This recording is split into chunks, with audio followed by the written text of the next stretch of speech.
Dear student, welcome to my channel the Bong science. দেখো, আজকে আমরা মাধ্যমিক 2025 ফিজিক্যাল সায়েন্সের কোশ্চেনের অ্যান্সার নিয়ে আলোচনা করব। দেখো, তোমরা সকলেই পরীক্ষা ভালো দিয়েছো, কোশ্চেনগুলো উত্তর করেছো, একটু দেখে নেবে, মিলিয়ে নেবে, ঠিক আছে? একের দাগের 1.1টা দেখো, নিচের কোন রশ্মিটির গ্যাসকে আয়নিত করার ক্ষমতা সর্বাধিক? দেখো, এটা কী হবে? এটা হবে আলফা রশ্মি, কারণ আলফা রশ্মির ভর বেশি। এর অপশানটা সঠিক হবে। 1.2টা দেখো, ফিউজ তারের বৈশিষ্ট্য।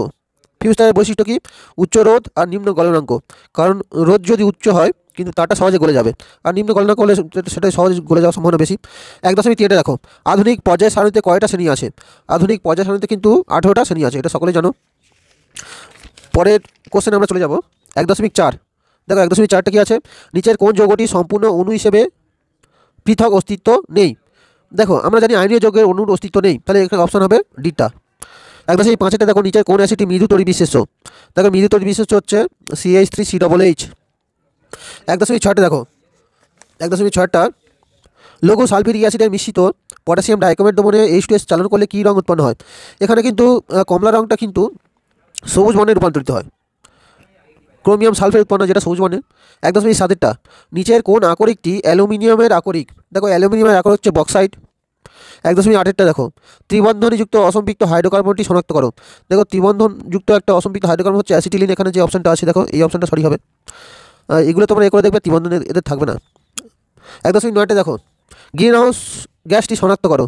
দেখো, অক্সিজেন, হাইড্রোজেন, নাইট্রোজেন এটা গ্রিন হাউস গ্যাস নয়, তাহলে জলীয়বাষ্প হচ্ছে গ্রিন হাউস গ্যাস। 1.10টা দেখো, এসটিপিতে 22 গ্রাম কার্বন ডাইঅক্সাইডের আয়তন। দেখো, 22 গ্রাম কার্বন ডাইঅক্সাইডের আয়তন বের করতে হবে। দেখো, কার্বন ডাইঅক্সাইড আণবিক ভর কত? CO2 আণবিক ভর কত? 44। তাহলে 44 গ্রাম CO2-র আয়তন কত? 22.4 লিটার। তাহলে 22 গ্রামে কত হবে? অর্ধেক হবে, 22.4/2, মানে 11.2 লিটার। তাহলে 11.2টা সঠিক উত্তর হবে। দেখো, বি অপশনটা সঠিক হবে। 1.11টা দেখো, 10 গ্রাম ক্যালসিয়াম কার্বনেটকে তীব্র উত্তপ্ত করলে কত গ্রাম ক্যালসিয়াম অক্সাইড পাওয়া যাবে? ধরে নাও সকল ক্যালসিয়াম কার্বনেট সম্পূর্ণ বিয়োজিত হয়েছে। দেখো, এটা ক্যালসিয়াম কার্বনেটকে যদি উত্তপ্ত করি, CaCO3, এটাকে যদি উত্তপ্ত করি উৎপন্ন হয় CaO প্লাস CO2। এখানে দেখো, ক্যালসিয়াম কার্বনেট এর আণবিক ভর কত? ক্যালসিয়াম কার্বনেটের আণবিক ভর হচ্ছে 40 প্লাস 12 প্লাস 416, 348। তাহলে এটা তোমার হবে 100। আর ক্যালসিয়াম অক্সাইড 40 প্লাস 16 মানে হবে তোমার 56।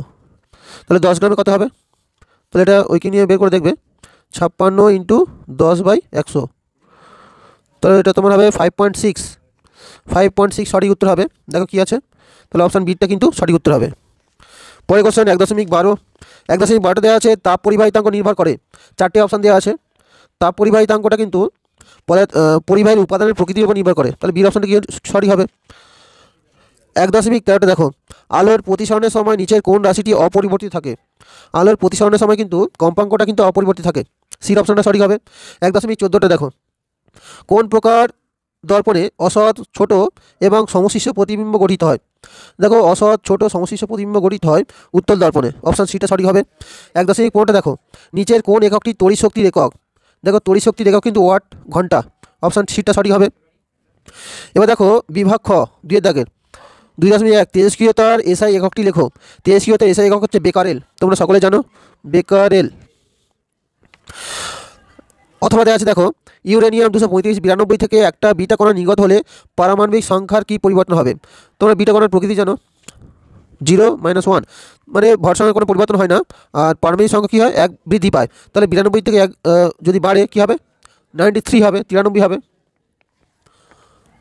এবার দেখো, স্তম্ভ মেলানো, জার্মান সিলভারে উপস্থিত ধাতু। দেখো, জার্মান সিলভারে কি থাকে? জিঙ্ক, নিকেল আর থাকে কপার। এখানে জিঙ্ক আর নিকেল আছে, এখানে কিন্তু ক্যালামাইন থেকে নিষ্কাশিত ধাতু জিঙ্ক আছে, তাহলে তোমার এখানে হবে নিকেল। ইউরেনিয়ামোত্তর মৌল, মানে ইউরেনিয়ামের পরবর্তী যে মৌল, প্লুটোনিয়াম, সিটটা হবে। ক্যালামাইন থেকে নিষ্কাশিত ধাতু, দেখো, ক্যালামাইন থেকে আমরা কি জিঙ্ক নিষ্কাশন করি। পর্যায় সারণীর দ্বিতীয় পর্যায়ে অবস্থিত ক্ষারীয় ধাতু, এটা যেটা পড়ে আছে, লিথিয়াম। তার পরের প্রশ্ন দেখে নাও, 2.3টা, নিচের বিবৃতি সত্য না মিথ্যা লেখো। তড়িৎ বিশ্লেষণ সর্বদা জারণ বিজারণের মাধ্যমে ঘটে, এটা কি হবে? সত্য হবে। 2.4টা দেখো, অ্যাসিড মিশ্রিত জল তড়িৎ বিশ্লেষণের ফলে ক্যাথোডে কোন গ্যাস উৎপন্ন হয়? ক্যাথোডে কী হয়? হাইড্রোজেন উৎপন্ন হয়, অথবা দেওয়া আছে নিচের কোনটি তড়িৎ বিশেষ চিনি দ্রবণ, ইথানল, অ্যাসিটিক অ্যাসিড। তাহলে উত্তর হবে কি অ্যাসিটিক অ্যাসিড। 2005-এরটা কী ঘটবে যদি লোহার চামচে অ্যাসিড মিশ্রিত কপার সালফেট দ্রবণে ডোবানো হয়? দেখো লোহার একটা চামচ আছে, আর এরকম লোহার একটা চামচ আছে, এটা কী করবে? অ্যাসিড মিশ্রিত জলে ডোবাবে। কী ঘটনা ঘটবে? অ্যাসিড মিশ্রিত কপার সালফেট। তাহলে এখানে ধরো CuSO4 আছে আর এটা লোহার চামচ। তাহলে CuSO4 দ্রবণে যদি লোহার চামচ ডোবাও তাহলে এফির সঙ্গে কী হবে? CuSO4-এর বিক্রিয়া হবে।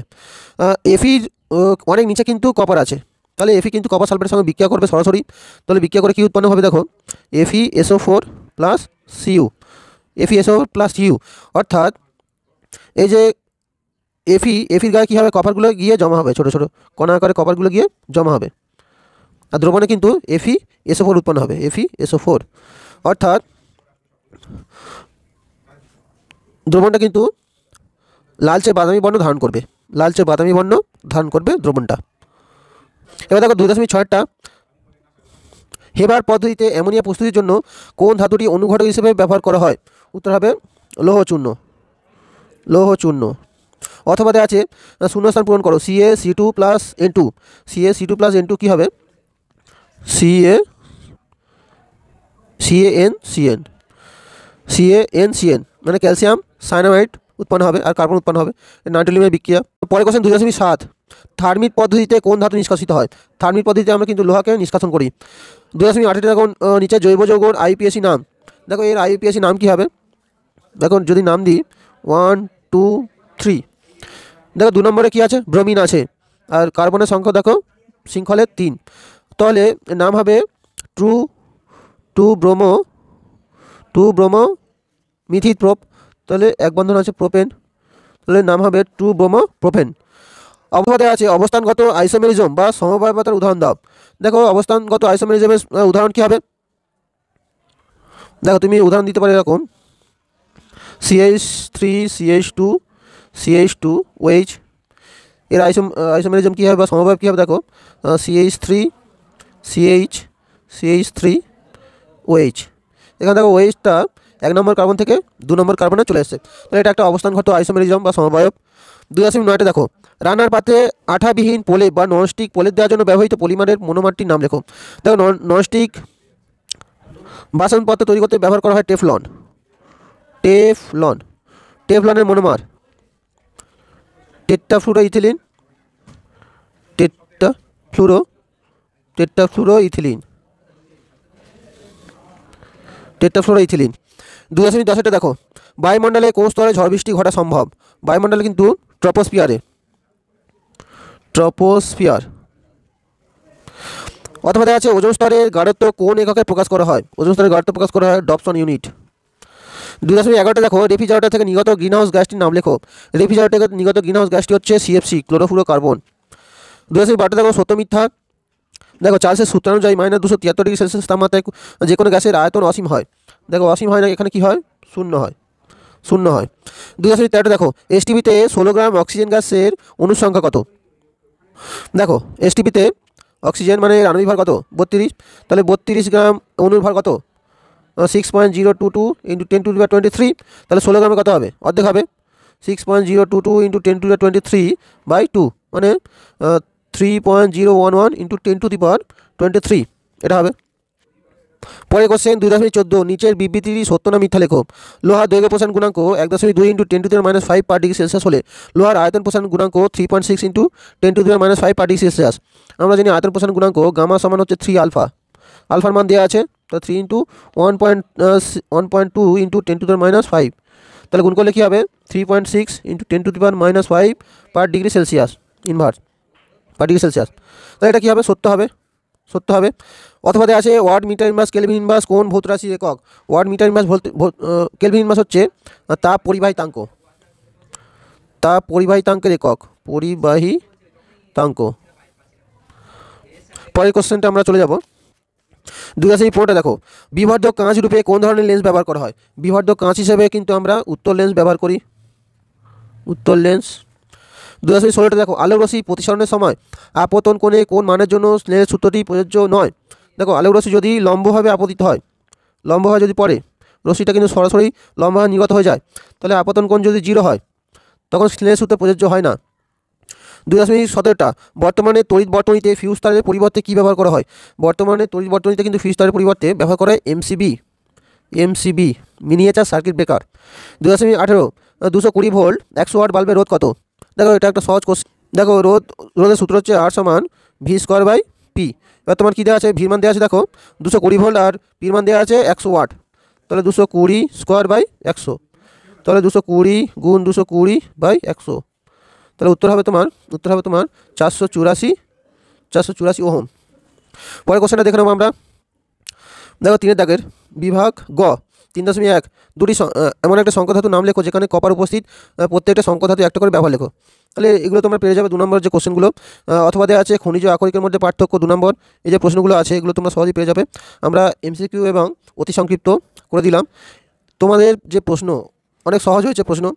একটা প্রশ্ন কিন্তু অঙ্কের 2 নম্বরে যে একটু কঠিন করে ঘুরিয়ে দিয়েছিল, অনেকে এই কোশ্চেনটা অসুবিধা সৃষ্টি করেছে। 3.6 এটা কে কে করেছো অবশ্যই কমেন্ট করে জানাবে। যদি না করে থাকো তাও কমেন্ট করে জানবে। যদি না পারো এটা কিন্তু আমি পরের ভিডিওতে করে দেবো। আর আমি যে সাজেশন দিয়েছিলাম সেখান থেকে কিন্তু অনেক কমেন্ট পড়েছে, একটু দেখে নেবে। আর এই যে বড় কোশ্চেন 3 নম্বরের যে কোশ্চেনগুলো আছে সব কিন্তু তোমরা কমেন্ট পেয়েছো, তোমাদের পরীক্ষা অনেক ভালো হয়েছে। এই যে প্রশ্নগুলো দেখবে সব সহজ প্রশ্ন ছিল। লেন্সের সূত্র, এই যে প্রশ্নটা ছিল আবর্তিত আলোরশ্মি নিগত আলোরশ্মি পরস্পর সমান্তরাল হবে। এই যে কোশ্চেনগুলো তোমাদের সহজ কোশ্চেন ছিল, তবে একটা 2 নম্বরের যে কোশ্চেন একটু ঘুরিয়ে পড়েছে। ভিডিওটি ভালো লাগলে অবশ্যই লাইক, কমেন্ট, শেয়ার, সাবস্ক্রাইব করতে ভুলবে না। আর যারা চ্যানেলে নতুন আসছো তারা কিন্তু অবশ্যই চ্যানেলটা সাবস্ক্রাইব করে রাখবে এরকম আরও অনেক ভিডিও পাওয়ার জন্য।